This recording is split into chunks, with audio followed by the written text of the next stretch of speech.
Graça e paz, meus irmãos. Sou o pastor Evaldo, da Igreja Presbiteriana de Monte Alto, e hoje, domingo, dia do Senhor, vamos fazer a nossa escola dominical. Reúna a sua família, cantem louvores ao Senhor, façam as suas orações, e aí você vem aqui e coloca o estudo, para que juntos possamos aprender mais sobre o nosso bom Deus. Oremos. Pai bendito e amado, nós te louvamos, nós pedimos as tuas misericórdias sobre as nossas vidas, sobre o teu povo, sobre a tua igreja. Queremos te suplicar, Senhor, que o teu Santo Espírito ilumine os nossos entendimentos, os nossos corações, para que possamos receber a tua palavra, Senhor.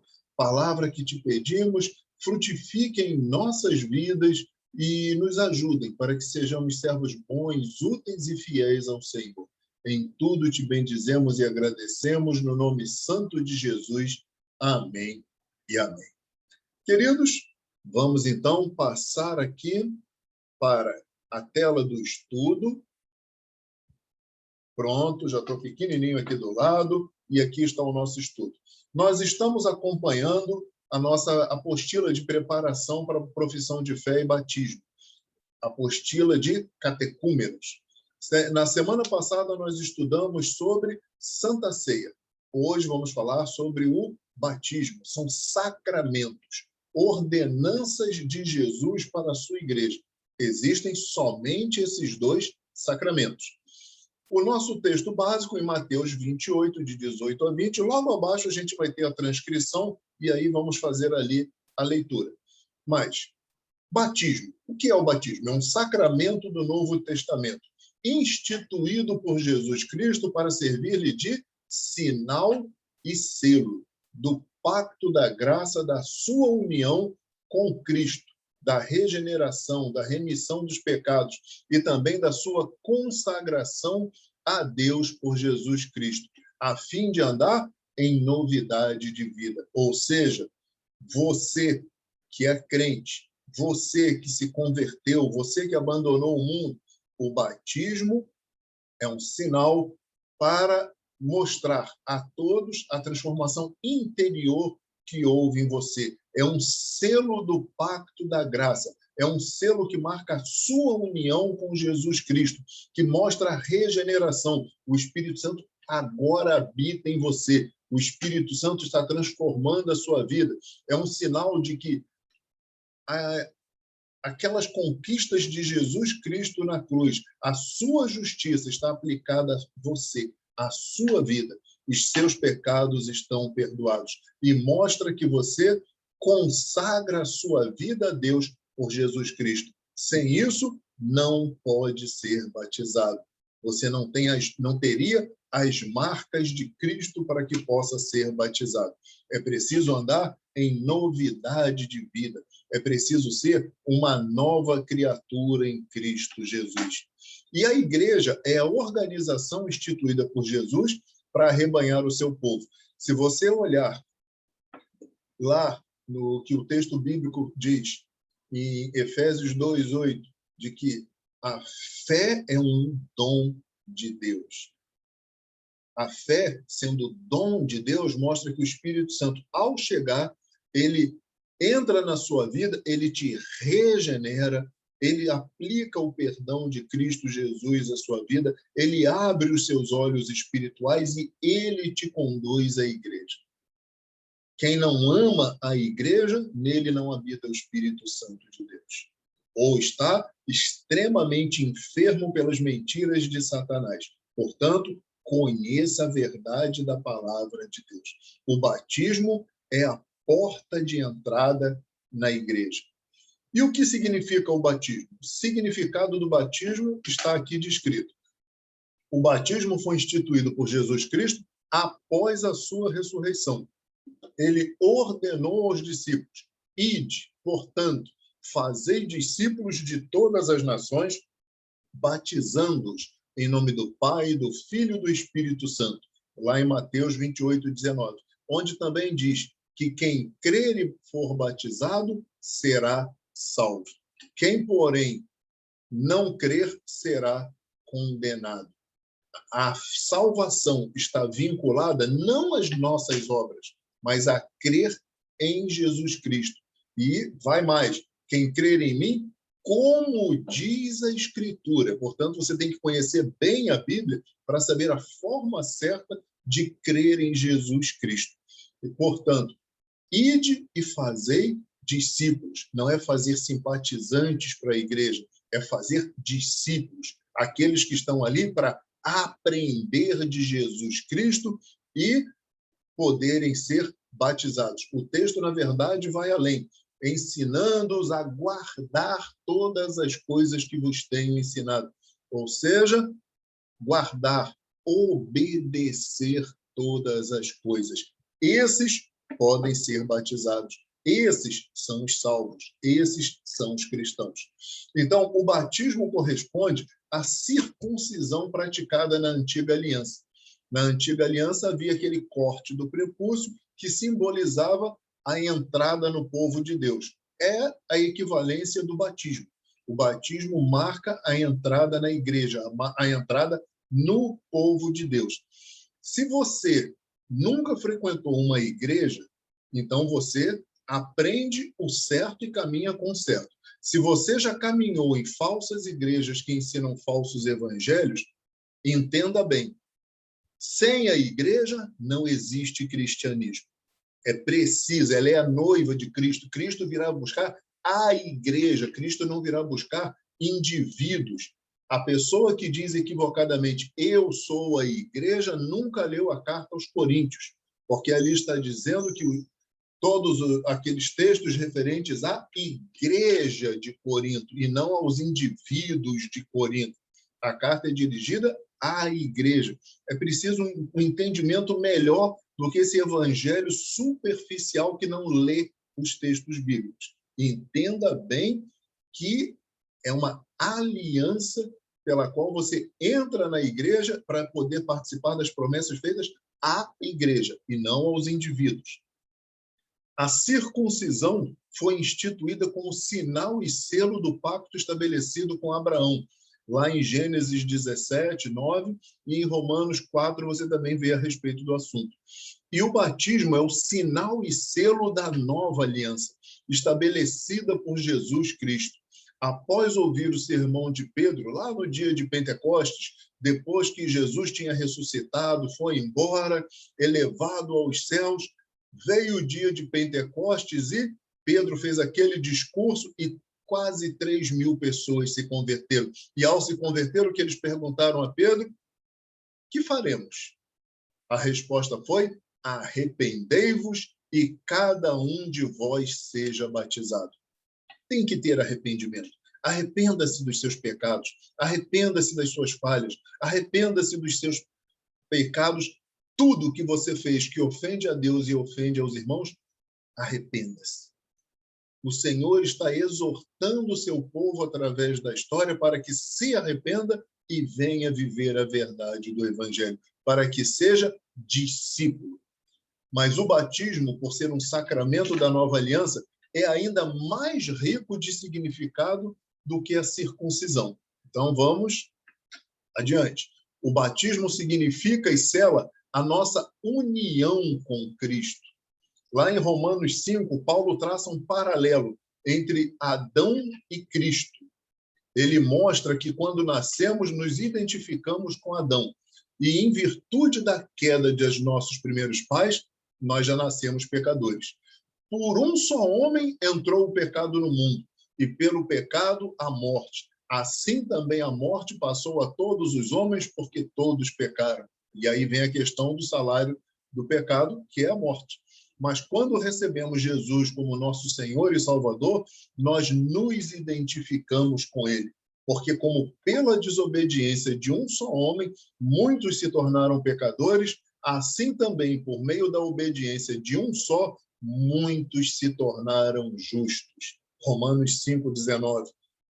Por isso, a Bíblia afirma que fomos crucificados. Quando você se torna participante do cristianismo, você está sendo crucificado junto com Cristo Jesus. Lá em Romanos 6,6. Mostra que você morreu com Cristo, em Romanos 6,8. também em Colossenses 3:3 e 2 Timóteo 2:11, e mostra que ressuscitamos. Pela ação do Espírito Santo, pelos merecimentos de Cristo, nós ressuscitamos com ele. Em Efésios 2:6 e Colossenses 2:12. Tudo isso com Cristo. Um morreu por todos, logo todos morreram, afirmou o apóstolo Paulo. E o batismo significa e sela a nossa união com Cristo. Você precisa estar unido com Cristo. Você precisa estar unido com Cristo. E quem é Cristo na face da terra? A igreja, o corpo de Cristo em toda a terra. Daí a recepção na igreja, que é a recepção no corpo de Cristo sobre toda a face da terra, cuja cabeça é Jesus. A cabeça da igreja é Jesus e o seu corpo é a igreja. O batismo significa e sela a nossa participação nas bênçãos do pacto da graça. Havia um pacto de obras em Adão. Ninguém nunca conseguiu cumprir. É a lei. Quantas pessoas nós conhecemos que cumpriram a lei? Ninguém. Somente Jesus Cristo cumpriu a lei. Por isso, a justiça dele, ao cumprir a lei, se aplica a cada um de nós. Isso é a graça. Nós recebemos de graça aquilo que ele conquistou na cruz por nós. É uma graça. E o que é graça? É um favor imerecido. O Filho se colocou no lugar do pecador e incumbiu-se de fazer expiação do pecado, suportando o castigo necessário de satisfazer as exigências da lei no lugar de todo o seu povo. Todo o seu povo, não é de todas as pessoas na face da terra. Como diz o próprio texto bíblico, de todo aquele que o Pai me deu. Esse jamais Jesus perderá. Assim, Deus estabeleceu com o homem o pacto da graça. Pode-se definir a aliança da graça como um acordo feito com base na graça entre Deus ofendido e o pecador ofensor, no qual Deus promete a salvação mediante a fé em Cristo. Se você crer em Jesus Cristo, a justiça de Cristo se aplica a você e aí você está perdoado. E o pecador aceita confiantemente, prometendo uma vida de fé e obediência. Esse é o pacto, esse é o batismo. Naquele momento do batismo, você promete uma vida de fé e obediência à palavra de Deus. A promessa principal do pacto da graça é que Deus será o nosso Deus e também da nossa descendência. Eu e minha casa serviremos ao Senhor. Você leva o seu filho para a escola dominical? Se não leva, comece a levar. Se você não frequenta, passe a frequentar. Frequente os estudos, porque a fé é em Jesus Cristo mediante a palavra. Esta promessa inclui bênçãos temporais e eternas. Que bênçãos temporais são essas? Desde o Antigo Testamento, Deus faz promessas para a terra, faz promessas para o mundo, para o momento e faz promessas eternas. Israel até hoje goza das promessas temporais, das promessas para a terra, para as promessas do mundo. Mas Israel perdeu as promessas eternas. Aquela promessa de eternidade passou de Israel e hoje está na igreja. Qualquer um de Israel hoje que quiser ser salvo para a eternidade tem que buscar a fé em Cristo Jesus. É somente nele que está a salvação. Através dela, Deus garante nos conduzir nesta vida e nos receber no céu após a nossa morte, até que ele venha. Na volta de Jesus, não haverá mais morte. De sorte que já não é escravo, porém filho, e sendo filho, também herdeiro de Deus. Nós temos isso em Gênesis, na verdade, também em Gálatas, que Gálatas trata bastante desse aspecto de sermos tratados como escravos quando ainda não tínhamos entendimento. E aí veio a lei como aio, aquela que nos conduz até que tenhamos crescimento no nosso entendimento. Aí podemos ser filhos maiores, capazes. E, queridos, Cristo já exerceu tudo o que precisava ser exercido. A palavra está nas nossas mãos, o Espírito Santo que nos auxilia está aí. O que falta é você conhecer a Deus e praticar o Evangelho. O batismo significa e sela a promessa de pertencermos ao Senhor. Na cerimônia de recepção de membros, o celebrante deve dizer às pessoas que estão professando a fé: a profissão de fé e as solenes promessas que acabais de fazer diante de Deus e desta igreja, sendo sinceras, importam em uma aliança entre vós e Deus, na qual ele promete ser o vosso único Deus, e prometeis pertencer a Deus. No batismo, Deus vos dá um penhor desta santa aliança. Nós pertencemos ao Senhor, e o batismo é o selo da propriedade divina. Você se torna, então, servo do Senhor. Você se torna, nos bons termos do apóstolo Paulo, escravo de Deus, porque até então você era escravo do pecado e estava debaixo da ira de Deus. Aí você se torna um escravo de Deus, que é batizado em Cristo Jesus. Você se torna, portanto, filho de Deus pela fé em Cristo Jesus. Você passa a pertencer à família de Deus. E prosseguindo, o batismo é um meio de graça. O batismo é um meio que Deus usa para nos transmitir bênçãos. Assim como a Santa Ceia também é meio de graça.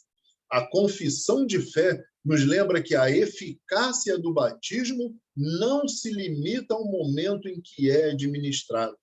E o Catecismo Maior nos ensina que o dever necessário, mas muito negligenciado, de tirar proveito do nosso batismo, deve ser cumprido por nós durante toda a nossa vida, especialmente no tempo da tentação e quando assistimos à administração desse sacramento a outros. Lembre-se sempre a quem você pertence.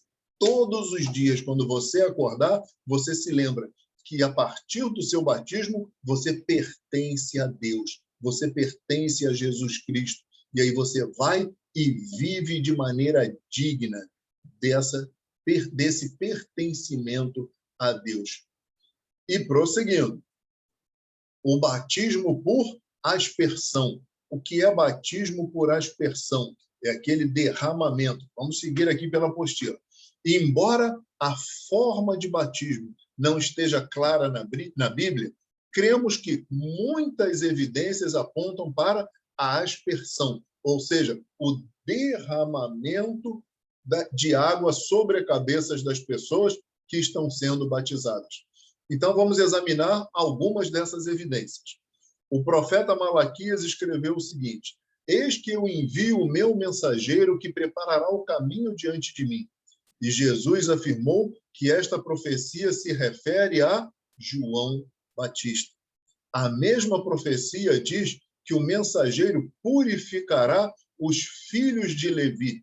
Essa purificação era feita aspergindo água sobre eles, como está em Neemias 5:7. Muitos sacerdotes, filhos de Levi, foram batizados por João Batista, e o mais provável é que tenham sido batizados por aspersão, conforme dá a entender a profecia de Malaquias. O profeta Ezequiel, profetizando, disse: então aspergirei água pura sobre vós, e ficareis purificados. Em Ezequiel 36:25. E o profeta Isaías, quando profetizou que o Senhor derramaria o seu espírito, afirmou também que ele derramaria água sobre o sedento. Novamente, trata-se de linguagem figurada, mas a figura usada é a aspersão. E isso nos leva a concluir que a aspersão de água é um modo escolhido por Deus para marcar o seu povo. O batismo de João era, entre outras coisas, a marca de uma nova era. era o selo colocado sobre as pessoas que se arrependiam de seus pecados. Logo, provavelmente, era feito por aspersão. Jesus falou aos discípulos sobre o batismo com o Espírito Santo, que receberiam usando a mesma construção gramatical usada para falar sobre o batismo com a água. João, na verdade, batizou com água, mas vós sereis batizados com o Espírito Santo. No dia de Pentecostes, eles receberam esse batismo, lá em Atos 2, de 1 a 4. Pedro usou essa experiência ao defender-se por ter batizado Cornélio e seus familiares, lá em Atos 11. Observe que no batismo com o Espírito Santo, o Espírito caiu sobre as pessoas. Já que a construção gramatical é a mesma, no batismo com a água, esta deve cair sobre a pessoa que está sendo batizada. D. Ainda que ficasse provado que João Batista batizava por imersão, que Jesus foi batizado por imersão e que os apóstolos batizavam por imersão, poderemos continuar batizando por aspersão sem desobedecer a Bíblia Sagrada. Pois no batismo a água é símbolo, logo não importa a quantidade. A Bíblia não diz explicitamente a forma como o batismo deve ser feito. Praticamos a aspersão, pois ela é a mais prática, pode ser praticada em qualquer lugar, em qualquer circunstância e com qualquer pessoa, mesmo que o batizando seja um enfermo, muito idoso ou paralítico. Quem salva é Jesus e não o batismo. Mas quem recebe Jesus deve também receber o batismo. Jesus e os apóstolos falaram do batismo como uma obrigação e não como uma opção. A nossa confissão de fé afirma que é grande pecado desprezar ou negligenciar esta ordenança. A experiência tem mostrado que, assim como o sedento anseia pela água, o verdadeiro convertido anseia pelo batismo. E é claro, aqueles que, no momento extremo, vêm a óbito, estão falecendo, não deu tempo de batizar, não significa que não esteja salvo. Senão, nós não podemos dizer que o ladrão que se arrependeu ao lado de Jesus não tenha sido salvo. Ainda hoje estarás comigo no paraíso. Jesus prometeu e Jesus não mente. Ele é Deus. Portanto, aquele que pode, aquele que tem a oportunidade, aquele que tem o tempo, deve buscar sim o batismo, não negligenciando o fato de uma conversão de alguém que está às portas da morte. Isso não impede, evidentemente, a salvação da pessoa. O batismo dos filhos.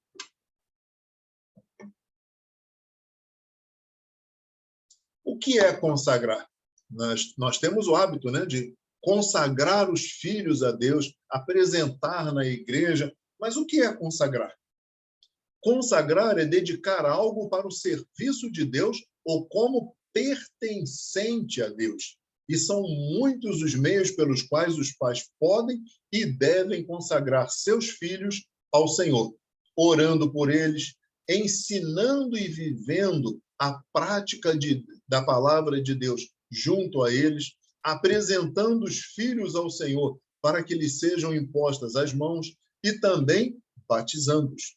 Evidentemente, nem todos os evangélicos concordam com o batismo infantil, que o batismo infantil seja a única maneira de se fazer isso.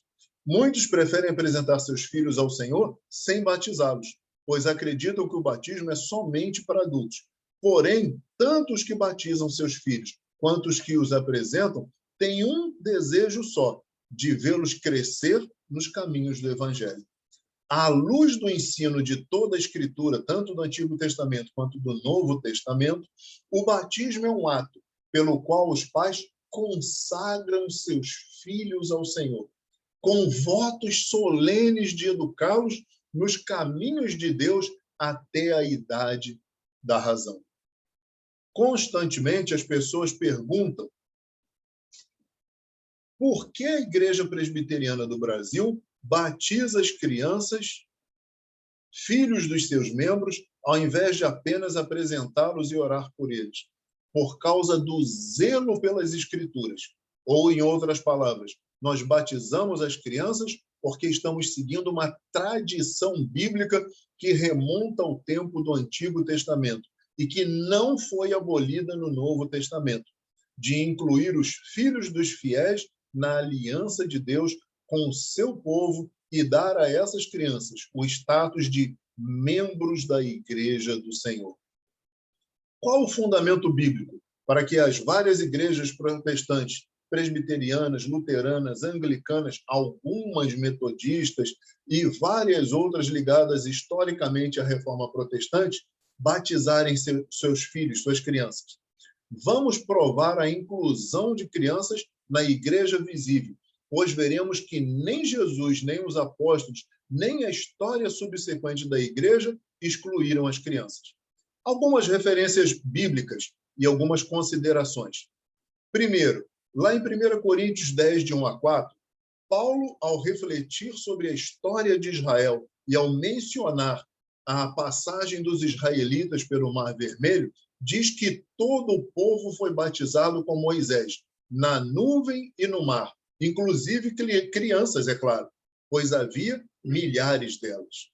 Famílias inteiras sendo batizadas, Cornélio e sua casa, como está em Atos, Lídia e sua casa, o carcereiro e todos os seus foram batizados, Crispo e sua família, e Paulo batizou a família de Estéfanas, todos eles com os textos bíblicos.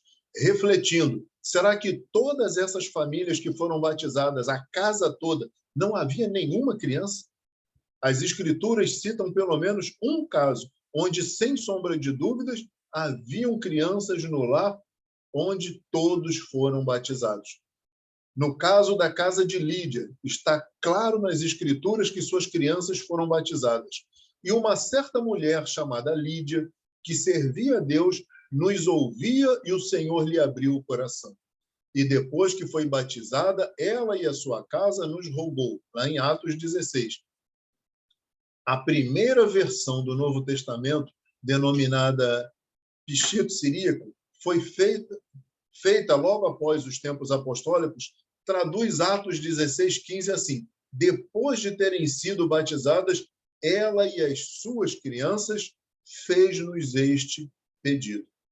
Efésios 1, Colossenses 1, 2. Os filhos de crentes nas igrejas do Novo Testamento são tratados como santos. Santo em grego significa separado e é usado aos cristãos. Por exemplo, Efésios 6:1.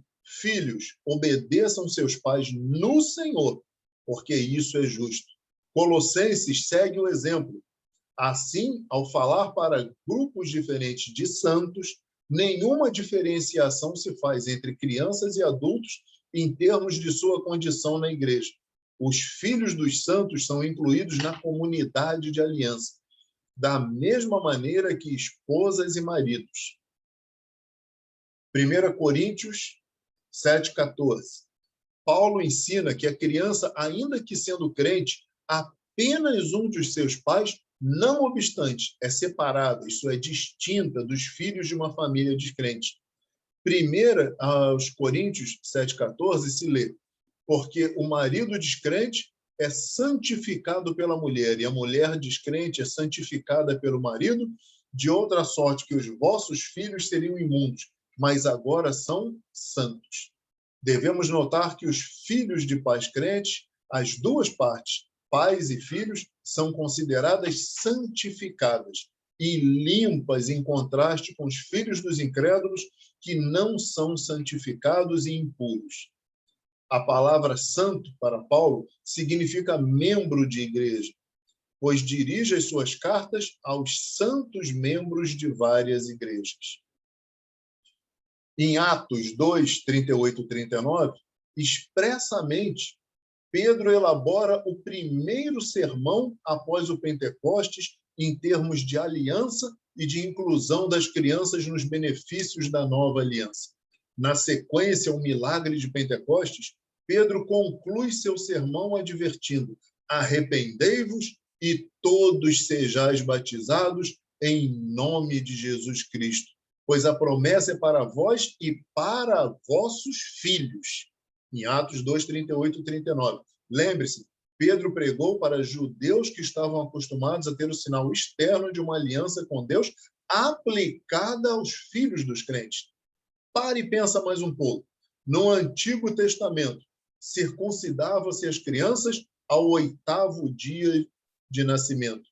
A circuncisão foi substituída pelo batismo, mas o apóstolo Paulo mostrou que o batismo equivale à circuncisão. Está lá em Colossenses e está em Gálatas. Vamos comparar. Compare esse esquema. A circuncisão, sinal e selo da aliança. O batismo, sinal e selo da aliança. A circuncisão significava cortar impureza e pecado. O batismo significa lavar impureza e pecado. A circuncisão servia para introduzir a pessoa na igreja. O batismo introduzir a pessoa na igreja. Portanto, queridos, atente a isso. Paulo entendeu que Jesus trouxe um novo tempo de bênçãos para as famílias dos salvos, o que o Novo Testamento chama de nova aliança. E que, nesse tempo, os privilégios são ampliados ao invés de restringidos. Por exemplo, antes apenas alguns eram sacerdotes e entravam no Santo dos Santos. Agora, na nova aliança, todos os salvos são sacerdotes e têm livre acesso ao Santo dos Santos. Aquilo que Lutero enfatizou bastante na Reforma Protestante, que é a questão do sacerdócio universal de todo crente. Isso está em Hebreus, está em 1 Pedro. Se na antiga aliança as crianças tinham direito e privilégio de serem membros da igreja, por que na nova aliança seriam excluídas?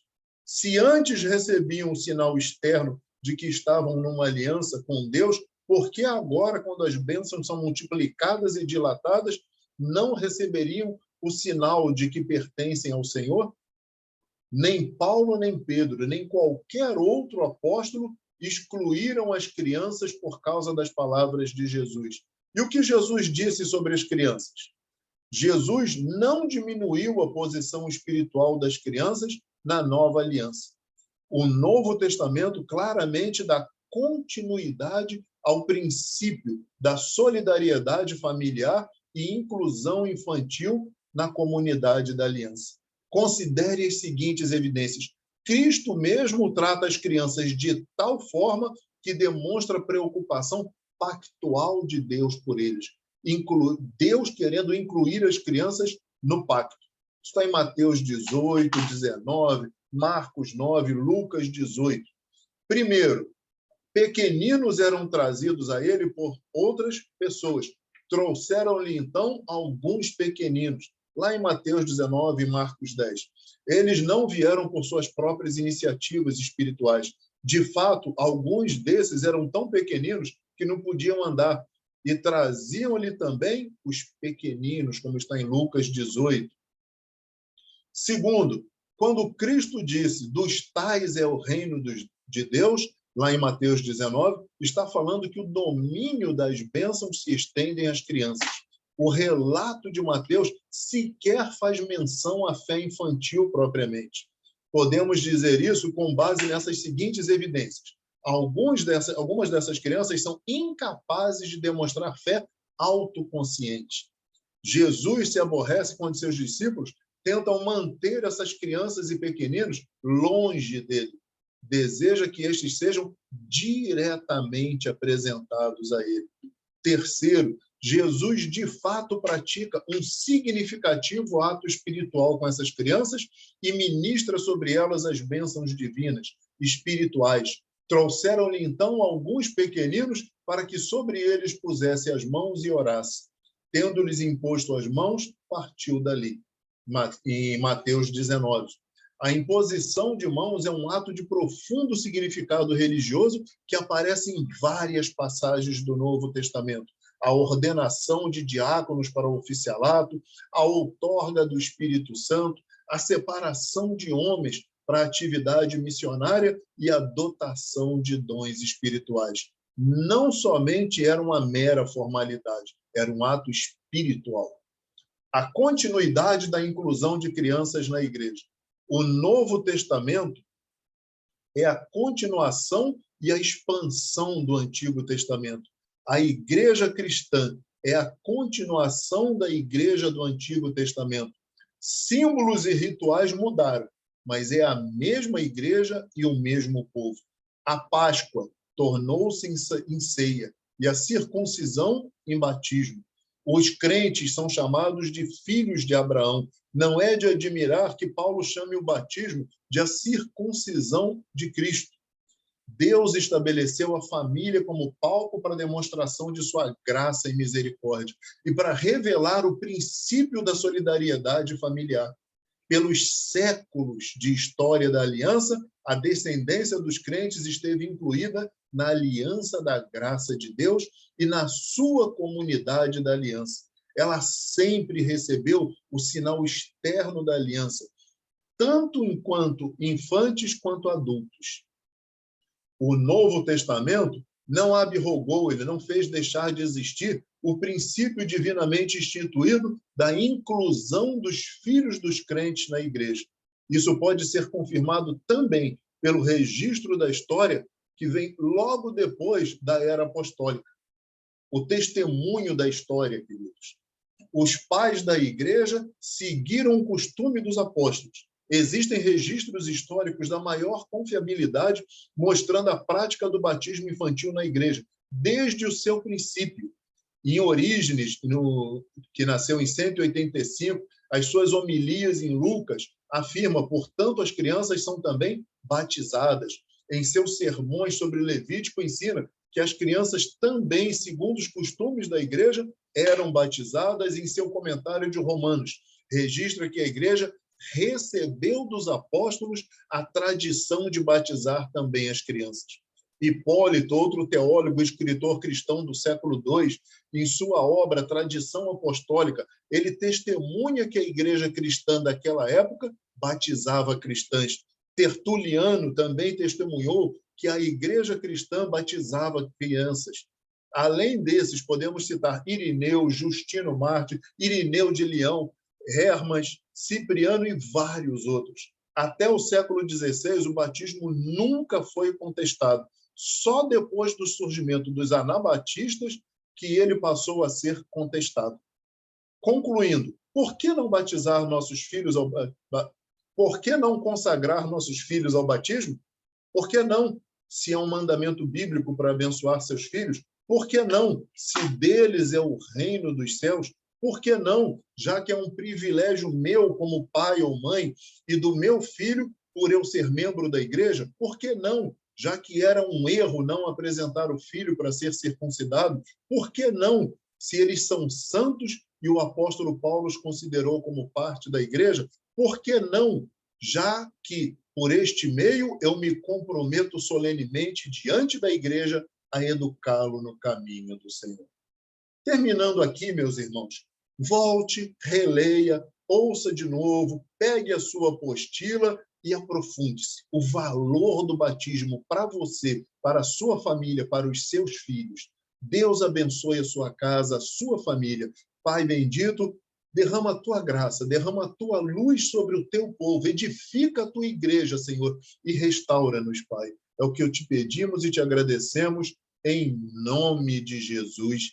Amém e amém. Fique atento, ainda temos o nosso culto à noite. Será enviado para você a pregação, ouça, pratique a sua fé.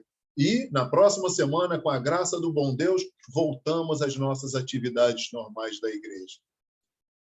Que o Senhor os abençoe em Cristo Jesus. Amém e amém.